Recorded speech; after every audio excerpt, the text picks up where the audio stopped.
नमस्कार फ्रेंड, मैं गौतम कुमार स्वागत करता हूं आपका स्टडी स्पार्क यूट्यूब फैमिली में। फ्रेंड्स, हाल ही में बिहार कर्मचारी चयन आयोग के द्वारा स्नातक स्तरीय पदों की नियुक्ति हेतु द्वितीय स्नातक संयुक्त प्रतियोगिता परीक्षा का विज्ञापन दिया गया है। ये विज्ञापन संख्या 1 है। आपको यह जानकारी होगी कि इस एग्जाम के लिए हमें क्या क्या आवश्यक है, किन किन प्रमाण पत्रों की जरूरत है ऑनलाइन फॉर्म भरते वक्त। ऑनलाइन आवेदन प्रारंभ होने की तिथि 14/4/2022 है और इसकी जो अंतिम तिथि है फॉर्म भरने की वो 17/5/2022 है। अगर हम बात करें पदों की संख्या की तो कुल पदों की संख्या 2187 है।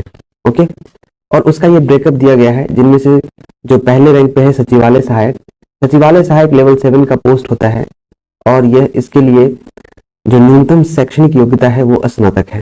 ओके, जिनमें टोटल कुल पदों की संख्या है 1360 यहाँ पे दिखाया गया है और महिला वर्ग के लिए जो 33% आरक्षण है उनमें है 460, जिनमें जनरल सीट के लिए है 558। आर्थिक रूप से कमजोर वर्ग जो ईडब्ल्यूएस है, ईडब्ल्यूएस कैटेगरी के लिए 136 है, पिछड़ा वर्ग के लिए 154 है, अत्यंत पिछड़ा वर्ग के लिए 264 है और अनुसूचित जाति के लिए 201 है। महिलाओं के लिए जो आरक्षित पद है वो है 191 अनारक्षित, आर्थिक रूप से कमजोर के लिए है 37, पिछड़ा वर्ग के लिए 55, अत्यंत पिछड़ा वर्ग के लिए 95, अनुसूचित जाति के लिए 82 और कुल 460 है। वहीं स्वतंत्रता सेनानी के पोता पोती नाती नतनी इन लोगों के लिए 27 पोस्ट है सचिवालय सहायक के। यह पद दिव्यांग अभ्यर्थियों के लिए भी है। यहाँ पे वीएच के लिए 14 दिया गया है, उसके बाद डीडी के लिए 14, ओएच के लिए 14 और एमडी के लिए 13। ये जो डिसेबल्ड कैंडिडेट होते हैं उनके लिए है ये। अब बात करते हैं योजना सहायक की। योजना सहायक योजना एवं विकास विभाग के लिए ये भी लेवल 7 का पद है, काफी अच्छा पद है। इसके लिए भी जो योग्यता है वो ग्रेजुएशन है और यहाँ भी ब्रेकअप देखिए, ऊपर में जो दिया गया है ये मेल कैंडिडेट के लिए है और नीचे जो दिया गया है ये फीमेल कैंडिडेट के लिए है। तो इसमें कुल पद है मेल के लिए 125 और फीमेल के लिए है 40। इसमें 2 पद पिछड़े वर्ग की आरक्षित महिला के लिए है। वहीं सचिवालय सहायक में भी 47 पद जो है पिछड़े वर्ग की आरक्षित महिलाओं के लिए है। मलेरिया निरीक्षक के लिए जो है एक स्पेशल ग्रेजुएशन होना चाहिए, आपको विज्ञान में ग्रेजुएशन होना चाहिए या साइंस के समकक्ष जो भी आपके पास डिग्री है। मलेरिया निरीक्षक की नियुक्ति स्वास्थ्य विभाग में होती है। ये भी लेवल 7 का पोस्ट है और यहाँ पे इसका ब्रेकअप दिया गया है। आप देख सकते हैं कुल 74 पद है मेल के लिए। यहाँ पे भी डिसेबल कैंडिडेट के लिए 1 है। कुल 19 पद है फीमेल कैंडिडेट के लिए, मलेरिया निरीक्षक के लिए। यहाँ पे चौथा पोस्ट है डाटा एंट्री ऑपरेटर, ये ग्रेड सी का पोस्ट है। वित्त विभाग के लिए ये वैकेंसी है, लेवल 6 की है और इसके लिए जो योग्यता होनी चाहिए वो ग्रेजुएशन के साथ साथ पीजीडीसीए। पीजीडीसीए होता है post graduation diploma in computer application. Okay, आप अगर ये डिग्री रखते हैं तो आप इस फॉर्म को भर सकते हैं। ऊपर में मेल कैंडिडेट के लिए दिया गया है, देख सकते हैं 2 है और नीचे 1, जिनमें जनरल के लिए 1 दिया गया है और यहाँ पे ईडब्ल्यूएस के लिए कोई नहीं है, पिछड़ा वर्ग के लिए 1 है। यहाँ भी 1 पोस्ट है महिला के लिए, पिछड़ा वर्ग के लिए और अन्य कैटेगरी में वैकेंसी नहीं है। अब बात करते हैं ऑडिटर की, अंकेक्षक की। ये कार्यालय निबंधक सहयोग समिति के लिए है, लेवल 5 का जॉब है और इसमें भी आप स्पेशल अगर एजुकेशन रखते हैं ग्रेजुएशन के साथ, अगर आपने ग्रेजुएशन मैथ से किया है तो इस पद के लिए आप एलिजिबल हैं और अगर आपने कॉमर्स से किया है ग्रेजुएशन तो भी आप एलिजिबल हैं। इसमें कुल पद मेल कैंडिडेट के लिए 256 है, फीमेल के लिए 34 है और 2 डिसेबल्ड कैंडिडेट के लिए। 6 नंबर में भी ऑडिटर का ही पोस्ट है। ये अंकेक्षण निदेशालय में आपकी नियुक्ति होगी, लेवल 5 का है और सेम यहीं पे आपका ग्रेजुएशन होना चाहिए, वो कॉमर्स से होना चाहिए या स्टैटिक्स, गणित में स्टैटिक्स के साथ, सांख्यिकी के साथ आपका ग्रेजुएशन होना चाहिए किसी एक विषय में, तब जाकर आप इस फॉर्म को भर सकते हैं। कुल यहाँ पर 370 पद है मेल कैंडिडेट के लिए और 117 पद है फीमेल कैंडिडेट के लिए। ओके, यहाँ पर ब्रेकअप है और यहाँ पर फीमेल कैंडिडेट का ब्रेकअप है वैसे ही और डिसेबल कैंडिडेट के लिए 8 है। बात करते हैं न्यूनतम शैक्षणिक योग्यता की। देखिए, जिस समय आप ऑनलाइन आवेदन समर्पित कर रहे हैं उसकी अंतिम तिथि तक जो अभ्यर्थी है उनको मान्यता प्राप्त विश्वविद्यालय से ग्रेजुएशन जो भी उपरोक्त तालिका में दिया गया है, आपने देखा है, उसमें वर्णित पदों के सामने जो न्यूनतम शैक्षणिक योग्यता लिखा हुआ है उसमें आपको पास होना जरूरी है। आप अंतिम तिथि जो भी है फॉर्म भरने की, उस तिथि तक आपका उत्तीर्ण होना एकदम आवश्यक है ग्रेजुएशन में, या फिर जो भी जो शैक्षणिक योग्यता डिमांड की गई है आयोग के द्वारा, उसमें आपका पास होना जरूरी है। ये आरक्षण जो है बिहार के कैंडिडेट को मिलेगा, और बिहार से बाहर के जो भी कैंडिडेट हैं उन्हें जनरल कैटेगरी में कंसीडर किया जाएगा। तो आरक्षण सिर्फ और सिर्फ बिहार के कैंडिडेट को मिलेगा। Other than Bihar candidate treated as general candidate. Okay, यहाँ लिखा हुआ है बिहार अधिनियम 15/2003 मूल के आलोक में राज्याधीन सेवाओं में आरक्षण का लाभ राज्य के मूल निवासी को ही दे है। जितने भी प्रमाण पत्र आप ऑनलाइन फॉर्म में डालेंगे वो काउंसलिंग के समय आपको समर्पित करना होगा, देना होगा, अन्यथा आपकी उम्मीदवारी रद्द कर दी जाएगी।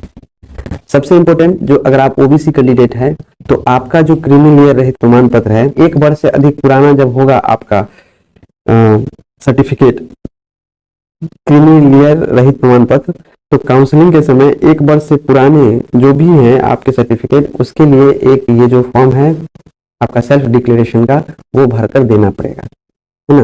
अगर आप यह ऊपर में जो ये स्वघोषणा वाला है डिक्लेरेशन फॉर्म नहीं समर्पित कीजिएगा तो आपको आरक्षण का लाभ नहीं दिया जाएगा।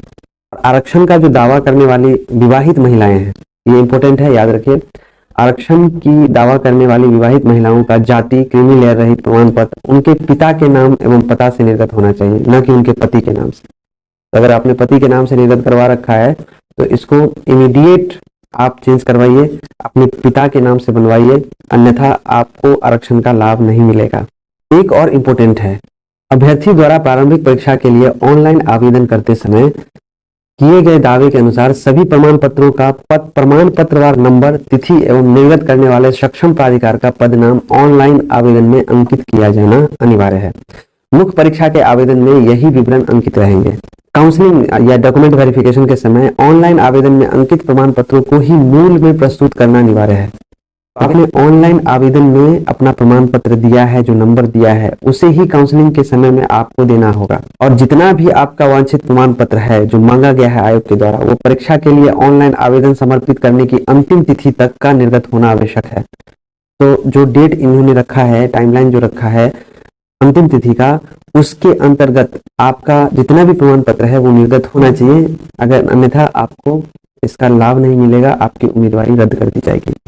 वहीं बात करें उम्र सीमा की, तो न्यूनतम आयु सीमा 21 वर्ष रखी गई है, और जिनमें जनरल कैंडिडेट के लिए मैक्सिमम जो है वो 37 वर्ष है।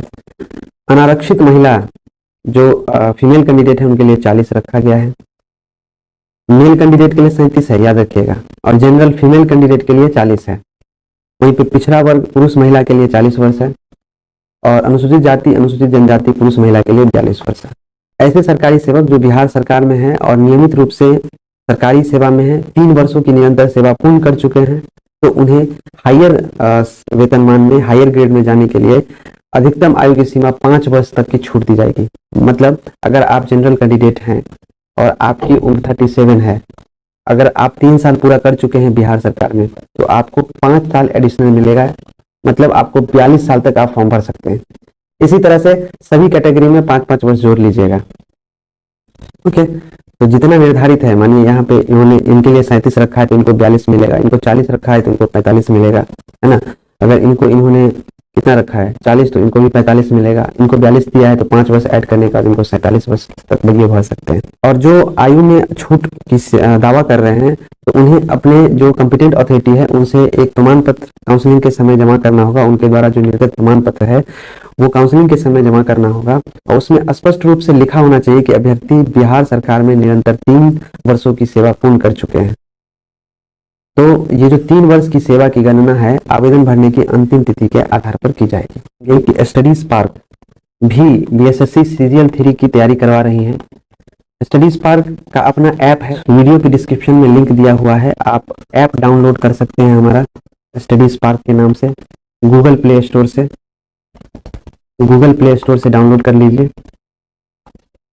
और वहां पे आपको बीएसएससी सीरियल 3 की तैयारी करवाई जाएंगी, जिनमें कॉस्ट है 299 रुपए में, सभी मॉक फ्री हैं। आप जितना भी मॉक टेस्ट देना चाहें आप दे सकते हैं। साथ ही साथ आप 1599 में पूरा कोर्स एक्सेस कर सकते हैं, जिनमें आपको video plus test, quiz and PDF provide कराए जाएंगे। आप अभी गूगल प्ले स्टोर से ऐप को डाउनलोड कर सकते हो। वैसे लिंक हम डिस्क्रिप्शन में दे देंगे। Okay, link in description. अब बात करते हैं हम बीएसएससी सीजीएल 3 के परीक्षा की प्रकृति की। जो इसका प्री होगा प्रारंभिक परीक्षा, उसमें सामान्य अध्ययन के क्वेश्चन पूछे जाएंगे, सामान्य विज्ञान एवं गणित के क्वेश्चन पूछे जाएंगे और मानसिक क्षमता जांच यानी comprehension, logic, reasoning, mental ability के क्वेश्चन पूछे जाएंगे। परीक्षा में प्रश्नों की संख्या 150 होगी और सही उत्तर के लिए 4 अंक दिए जाएंगे। गलत उत्तर पर 1 अंक की कटौती की जाएगी और परीक्षा 2 घंटा 15 मिनट की होगी, याद रखिएगा। प्रारंभिक परीक्षा में भाषा का माध्यम हिंदी अंग्रेजी दोनों होगा।